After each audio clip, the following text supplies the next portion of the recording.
66 teams to go on my road to predict all 131 teams this college football offseason. And we're moving on to what possibly could be one of the more exciting teams in 2022, and that's the BYU Cougars. I mean, this team last season was one of the lowest teams in terms of returning production. I believe the number was somewhere around the 20, 25, maybe 30% range last year. They were one of the bottom teams in returning production and overachieved last year, had a 10-win year. Things were going well, and now BYU in the top 10, I believe, is the second, if not the top-ranked team in terms of returning production coming into this year. This is a BYU team that is going to be scary in 2022. But can BYU be a sneaky contender to try to get their way into the college football playoff? Or will this BYU team have the wheels fall off in 2022? What's up, Tailgaters? My name is Tailgate Nate, and welcome to my channel. I'm predicting all 131 teams this college football offseason, guys.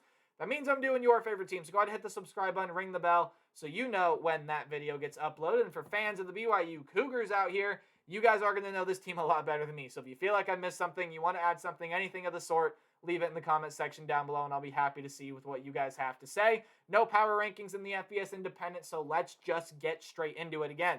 This was a BYU team that was one of the bottom teams in the nation last year in terms of returning production, and it didn't matter to them one bit. Went 10-2 in the regular season. Unfortunately, lost that bowl game in the Independence Bowl, I believe, to UAB. So was beat in their bowl game. That's how they ended up with a record of 10-3. But this is a BYU team that was really, really good a season ago. Offensively, 453 yards per game with around 33 points per game. Really good numbers. Defensively, maybe a little work to do on the defensive end, but still, good stat line for this BYU team. 24 points per game with around 390 yards per game allowed. So under 400, usually where you want to be at to consider yourselves being a pretty good defense, at least in my mind. Taking a look at some of the talent that this BYU team is losing, and it's not a lot. It really isn't a lot. Backup quarterback Baylor Romney has had 779 yards and 6 touchdowns with no interceptions a season ago. Jaron Hall had a couple injury problems last year, so Baylor Romney ended up coming in, getting the start for one, maybe 2 games. I can't quite remember. All I know is Baylor Romney got a fair amount of playing time this year, and he has since moved on from the program. The biggest loss on the offensive end, and when I read the stat line to you, it's just crazy, but Tyler Algier, definitely the biggest loss on this offensive end in my opinion. 276 carries, 1,606 yards. For those of you that aren't very good with math, that's 5.8 yards per carry and 23 touchdowns a season ago for Tyler Algier in 2021.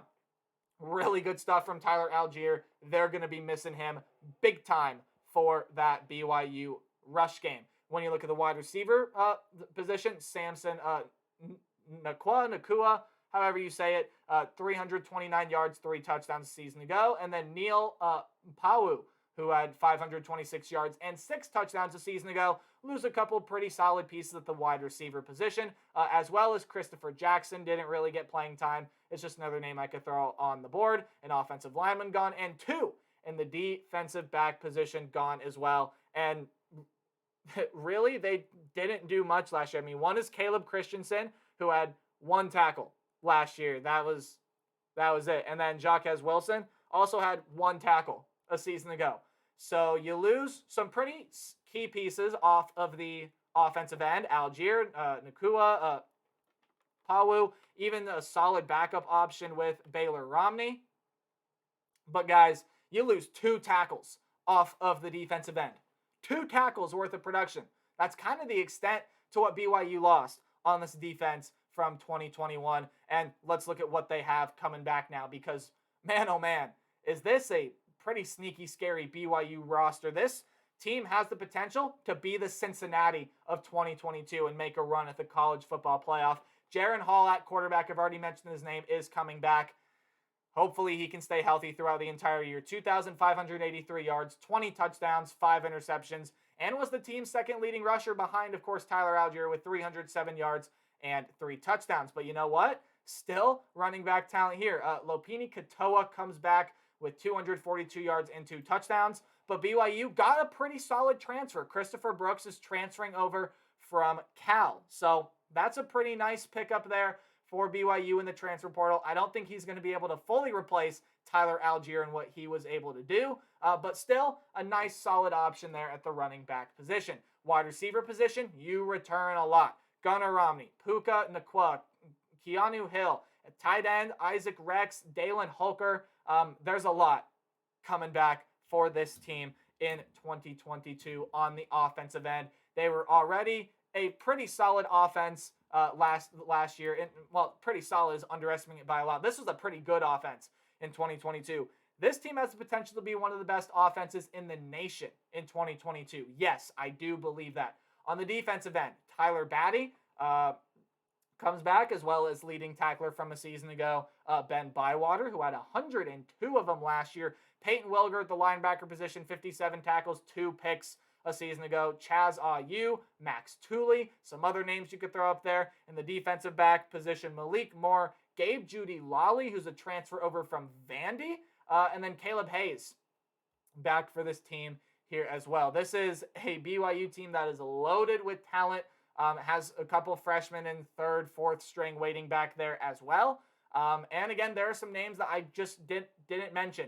But this BYU roster, it's a pretty good roster if you haven't seen a depth chart sheet or anything like that. This is a really, really good team. But it's a really good team that has to play a difficult schedule. No conference games in the FBS Independent, so I'm going to go ahead and jump right on in to the schedule breakdown. On the road against South Florida, probably don't think that's going to be much of a test for this BYU team. But the next 2 games surely will be. At home against Baylor, the the defending Big 12 champions. And this is a Baylor team here that, quite frankly, I still think is going to be pretty good in 2022. And I think this Baylor team can absolutely push for a spot in the Big 12 championship game yet again in 2022. However, BYU does get them at home. And this is a matchup that we saw last year. Baylor and BYU played just a season ago with the Bears winning that matchup.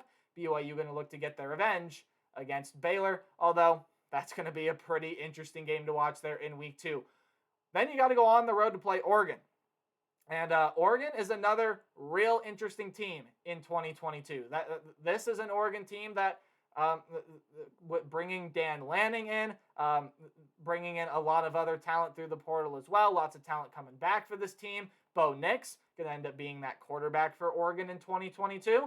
This is an Oregon team that can absolutely push for a spot in the Pac-12 title game, can absolutely push for a spot in, can absolutely push for a spot if everything works out right in the college football playoff, and BYU's got to go on the road to play, and that's going to be a tough game. You got a couple Mountain West teams here, Wyoming, a couple players transferring out of there. I don't think Wyoming's going to be too big of a threat to this BYU team. And then you get the reigning Mountain West champions from a season ago in the Utah State Aggies. Another team that is losing quite a bit there, but wouldn't be surprised to see Utah State be competitive again in 2022. And I believe that is a Thursday game. So maybe, possibly could be a little bump in the road there, but I think BYU's got that one against Utah State. Neutral site game against Notre Dame in Vegas. I'm looking forward to this matchup. You as college football fans should be looking forward to that matchup. I think that's going to be a very, very fun game. I think it's going to be an entertaining game to watch. And I think it's really going to tell the tale of what those 2 teams are in 2022. And for BYU Notre Dame, it very well could eliminate one of them, as both of them likely have a loss coming in to this game. It could likely eliminate one of them as a college football playoff contender, and it could boost the other one into, okay, this team is for real. I think that's going to be a huge storyline game, because I think more likely than not, both of those teams come into that game with 1 loss, and there's an outside shot that either of them goes undefeated, but I think more than likely 1 loss coming in to that game. That's an interesting one there. Another interesting one, they got to play Arkansas. Now, it's in Provo, but Arkansas, a team that's taking steps in the right direction under Sam Pittman. And I also think that's going to be another hard game for BYU right there. So already, with Baylor, Oregon, Notre Dame, and Arkansas, those are 3 or 4 games, I should say, right there that are pretty tough. And even going on the road at Liberty. I know Malik Willis will not be that quarterback for the Flames in 2022, but you still got to watch out for that Liberty team. They are returning quite a bit of talent from a season ago. East Carolina, a Pirates team that I think can be pretty competitive this year as well. BYU's got to play them. Going on the road to play Boise State. Tricky. Boise State's always a team that can get you when you least expect it. Then your bye week is there. Your bye week is after the Boise State game, really late bye week for BYU. Then you play Utah Valley, or better known as, or not Utah Valley, excuse me, Utah Tech, better known as Dixie State, the Trailblazers. And then you got a road game against Stanford. They have an NFL caliber quarterback in Tanner McKee. You got to watch out for the Stanford Cardinal. I don't do game-by-game predictions. I do more percentage-based. I like to help me predict a team's records. If the game's in red, I just don't see you winning the game. If the game is in orange, I still don't see you winning, but hey, it's college football and upsets can happen. Yellow, you're 50-50, high upset potential games. Games in yellow-green are games that you should win, but you got to watch out for the team on the other side of the ball, and games in green are games that you should win. So let's go ahead and talk about BYU maybe just a little bit more before we get into my actual record prediction. South Florida should be able to win that one. Same thing with Dixie State, a.k.a. Utah Tech. They're kind of changing their name brand here within this next year. So, but should be able to win both of those games. I think you should be able to beat Wyoming, Utah State, although they could be pretty competitive in that game. Should be able to go on the road and beat Liberty, but again, watch out for the Flames. I'm even going to put that Boise State game in yellow-green, although you could put that one in yellow too right there. Same thing with that Stanford game. That game could be in yellow, but Stanford, that's probably more of a yellow-green type game. Stanford was not very good a season ago. Same thing, East Carolina, probably going to end up winning that game there as well. No, the 4 games that I really want to talk about, Baylor, Oregon, Notre Dame, Arkansas. And this is a BYU team that a lot of people have going 10-2. And I get it, right? This is a BYU team that was really good last year with kind of a lot of unknowns, maybe except for Tyler Algier, some of the other players, with a lot of, okay, so they're going to need a lot of guys to step up. Now this year, we know who's on this team. We know what we are. We know what we can be. Let's go out and play hard.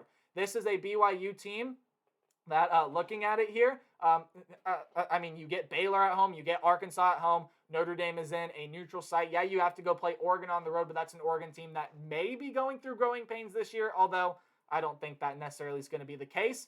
This is a BYU team, and I know not what BYU fans maybe want to see, but 9-3 is what I got for BYU in 2022. The way that teams beat BYU a season ago was this offense was really good a season ago. And I don't think I've stated that to its fullest extent. I've kind of played it off a little bit. But this offense was really good a season ago. Well, you can't really win football games and you can't put up a lot of points to make it hard for the other team if your defense is giving up 10, 11, 12 play drives, which we saw frequently with BYU and their losses a season ago. And I think that's what teams like Baylor can do. I think that's what teams like Arkansas can do. I think that's what teams like Notre Dame and Oregon can do. I think they can keep this BYU offense off the field. Notre Dame's got a really good defense. Arkansas losing a couple pieces, but still got a good defense. Baylor losing a lot of pieces, but still can have a good defense. Oregon is being head coached by an old defensive coordinator. The offense playing opposing defenses is the name of the game for this BYU team. With that being said, I want this team to do well. I can see 10 wins really easily. In fact, I can see 11-1. I think they're going to drop a game somewhere down the line. It is a difficult schedule, but I think if they can really put everything together, 12-0 is a great possibility for this team, and it is in the cards for the Cougars this year, but 9-3 is what I got for the Cougs in 2022. So that's going to do it. Let me know what you guys think about BYU in the comment section below. Please like, comment, subscribe, anything you can to help support the channel. And remember to play hard, but tailgate hard, or I'll see all you guys in the next video. Goodbye.